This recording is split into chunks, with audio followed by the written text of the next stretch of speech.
राम का नाम लेकर जो मर जाएंगे, राम का नाम लेकर जो मर जाएंगे, वो अमर नाम दुनिया में कर जाएंगे। वो बात मानो न मानो खुशी आपकी, बात मानो न मानो खुशी आपकी, बात मानो न मानो खुशी आपकी, मानो न मानो खुशी आपकी।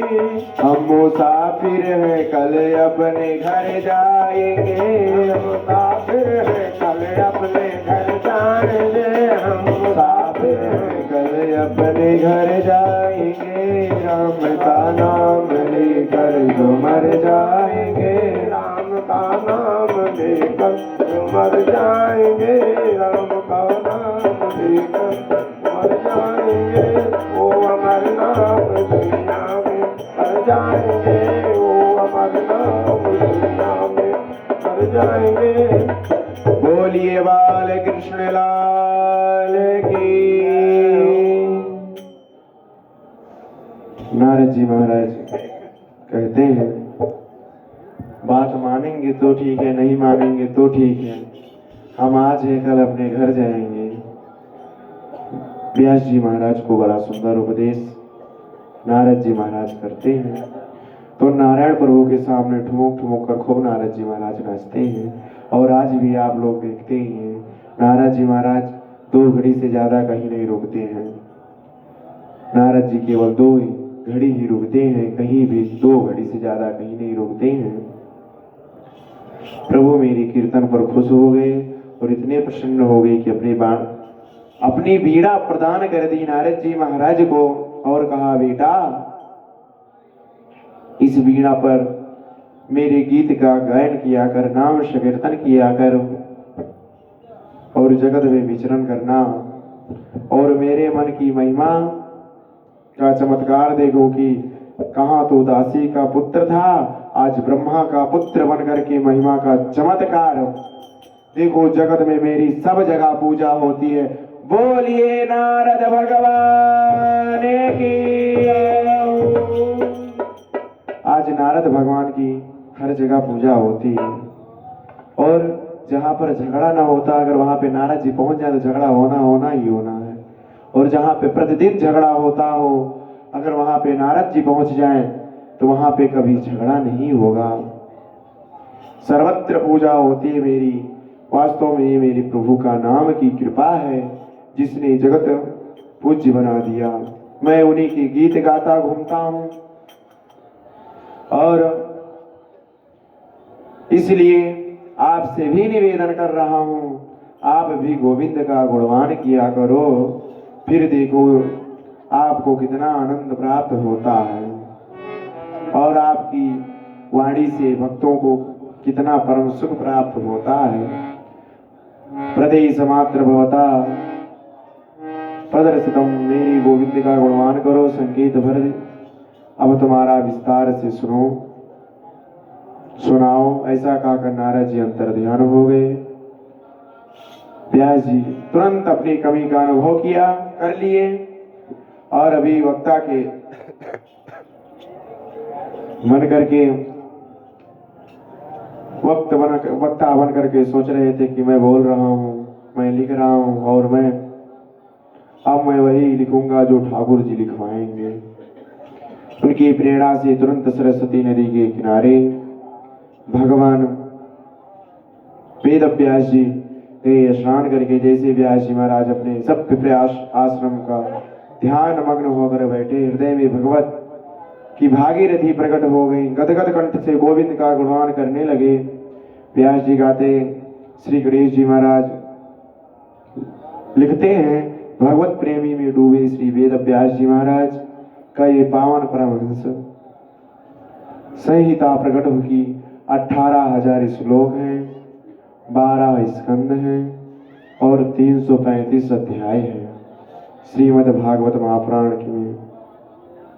परमहंस को सुनाई, और ऐसा कौन ध्यान करते हैं कि अपना बेटा याद आ गया, और जन्म लेते ही परिवारजिक हो गया, ऐसे परमहंस कहाँ होगा।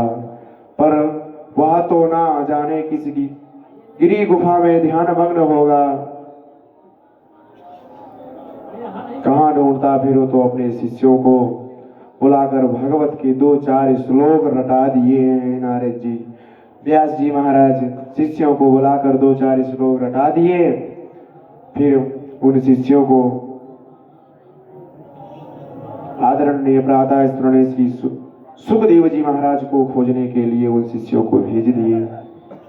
अचानक शिष्यगण तब गाते हुए घूमने लगे जहां पर निर्गुण ब्रह्म की सत्ता श्री सुखदेव जी महाराज की समाधि में बैठे हुए थे।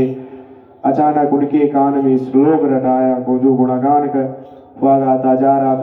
बोलिए सुखदेव भगवान की जय हो।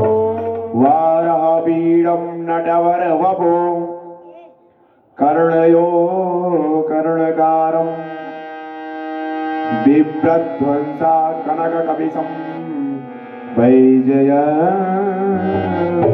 समाला। सुखदेव जी महाराज मोर ध्वज धारण किए हुए, पीतांबर ओढ़े हुए, बंसी बजाते हुए, गाय चराते हुए गाल के अपने कीर्ति का श्रवण करते वृंदावन में प्रवेश किए।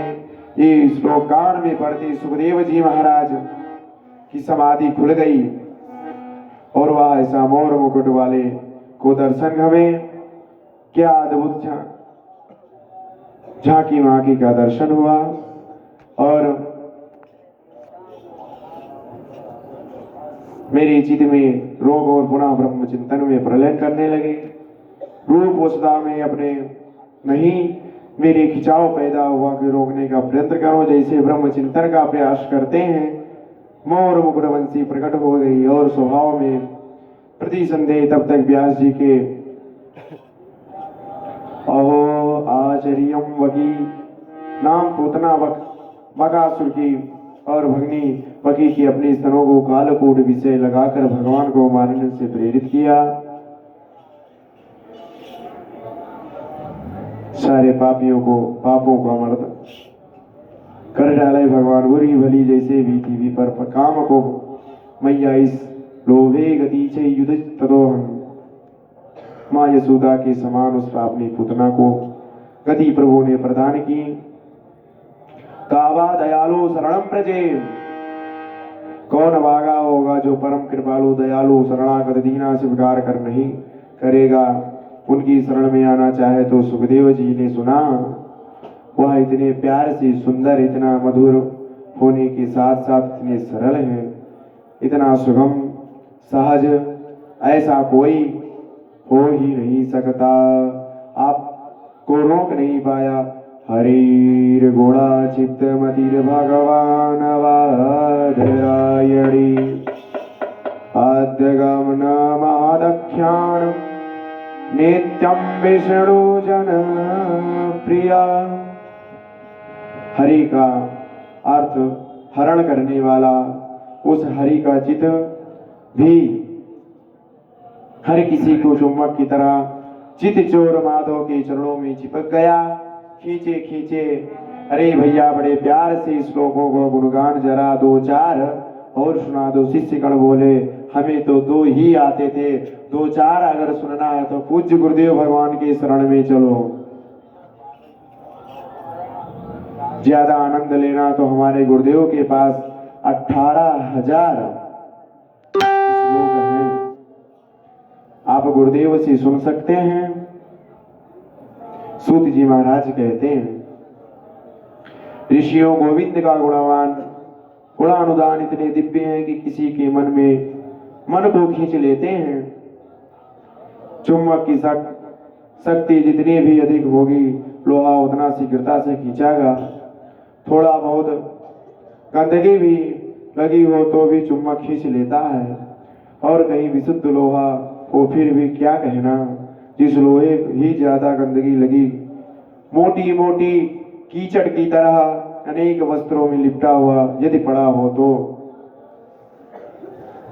चुम्बक शक्ति बहुत अच्छा काम करती नहीं करेगी, निवारण होना चाहिए। अगर कोई कपड़ा नहीं लिपटा हो लोहे में बहुत ज्यादा कीचड़ ना हो तो चुम्बक तुरंत खींच लेता है। ऐसे ही प्रभावशाली, ऐसे ही गोविंद का गुणवान चित्त में खींच लेते हैं। उनमें दुर्वासन के वस्त्र ना लगते। लगन तुमसे लगा बैठे, लगन तुमसे लगा बैठे, जो होगा देखा जाएगा। लगन तुमसे लगा बैठे, जो होगा देखा जाएगा। लगन तुमसे लगा बैठे, जो होगा देखा जाएगा। लगन तुमसे तुम्हें अपना बना बैठे, तुम्हें अपना बना बैठे, जो होगा देखा जाएगा। तुम्हें अपना बना बैठे, जो होगा देखा जाएगा। कभी दुनिया से डरते थे, अभी दुनिया से डरते थे, कभी दुनिया से डरते थे, कि छुप छुप प्यार करते थे। कभी दुनिया से डरते थे, छुप छुप प्यार करते थे। जब पर्दा लोहा पे पर्दा उठा बैठे, जो होगा देखा जाएगा। लोहा पे पर्दा जो पर्दा हटा बैठे, जो होगा देखा जाएगा। लोहा पे पर्दा उठा बैठे, जो होगा देखा जाएगा। तुम्हें अपना बना बैठे, तुम्हें अपना बना बैठे, जो होगा देखा जाएगा।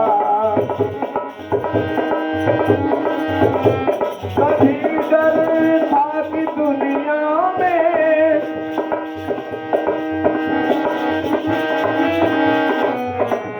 कभी डर था कि दुनिया में हमें बदनाम कर देंगे। कभी डर था कि दुनिया में हमें बदनाम कर देंगे।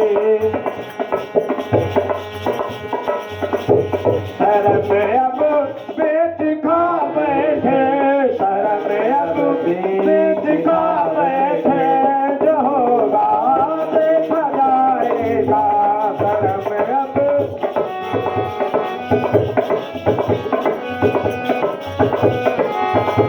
शर्म अब बेच खा बैठे, जो होगा देखा जाएगा।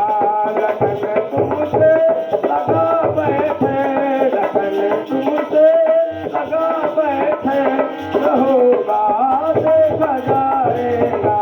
लगन लगन बन गए तेरे, दीवाने बन गए तेरे, तो दुनिया से कभी दीवाने बन गए तेरे, तो दुनिया से हमें लेना। तेरी गलियों में आ बैठे, तेरी गलियों में आ बैठे, जो होगा देखा जाएगा। तेरी गलियों में आ बैठे, लगन तुमसे लगा बैठे, जो होगा देखा जाएगा। लगन तुमसे लगा बैठे, जो होगा देखा जाएगा। बोलिए बाल कृष्ण लाल की जय। भागवत भगवान की। सुखदेव जी महाराज के चित्त में, चित्त तो परम विशुद्ध है, इसलिए खींच लिया। चिम्मक की तरह अपने आप को सुखदेव जी महाराज रोक नहीं पाए। सारी ग्रंथियां जिनकी खुल चुकी हैं, अज्ञान जिनके जीवन, इसलिए ग्रंथियां अथवा संग्रह को भी ग्रंथियां जिनकी खुल चुकी हैं।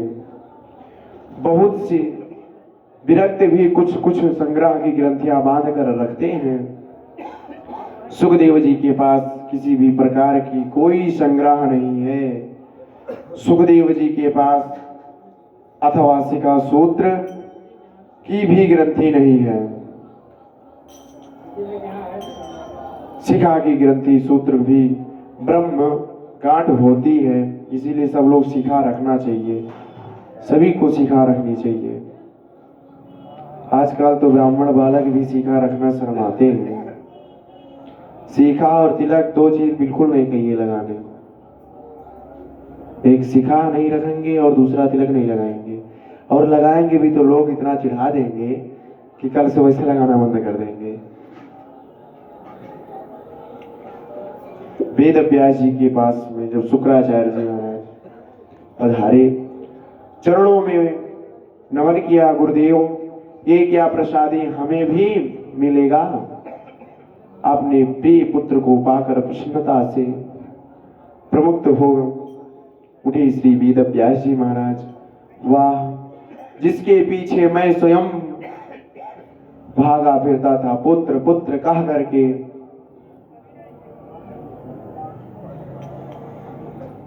धन्य है गोविंद जो अपने पुत्र से, हमारे पुत्र से हमें, हमारे पुत्र को ही हमारे पास भेज दिए। गोविंद की महिमा धन्य है। बैठकर अपने प्रिय पुत्र को भागवत संहिता प्रदान की वेद व्यास जी ने, और मधुर मधुर भागवत की श्लोकों को सुनाया। सुखदेव जी तो दीवाने हो गए, अब केवल परमहंस थे, आज से श्री परमहंस हो गए। तब तक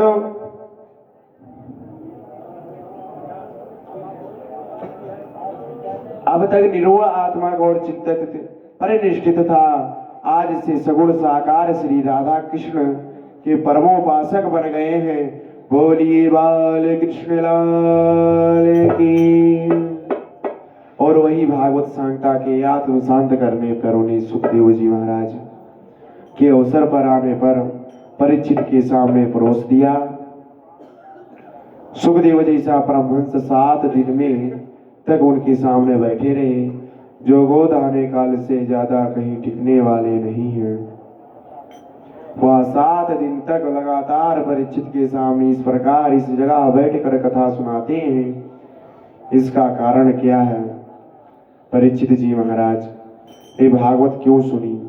परीक्षित जी को सुखदेव जी के पात्र ही क्यों सुन बनाया? तब सूत जी महाराज कहते हैं, परीक्षित और सुखदेव की चरित्र का मैं प्रारंभ करता हूँ। बोलिए परीक्षित जी महाराज की, सुखदेव जी महाराज की। यदा वदे कौरवसिज्जयानां विरिधे वधा वीर गदी गदीषु मृगोदरा विसुप्तगता भाग्योरुन्दै धृतराष्ट्रपुत्रो। सूत जी कहते हैं, हे ऋषियों, उस समय की बात है जब महाभारत युद्ध में कभी कौरव मारे गए और पांडवों को विजय श्री प्राप्त हुई। पांडवों को विजय प्राप्त हुई। अंतिम में विशाल भीमसेन की गदा दुर्योधन के ओर दंड का भेदन कर दिया, जंगा तोड़ दिया। मूर्छित अवस्था में दुर्योधन के पास पांडव अपने शिविर में पहुंचे। उस समय एकांत में दुर्योधन के पास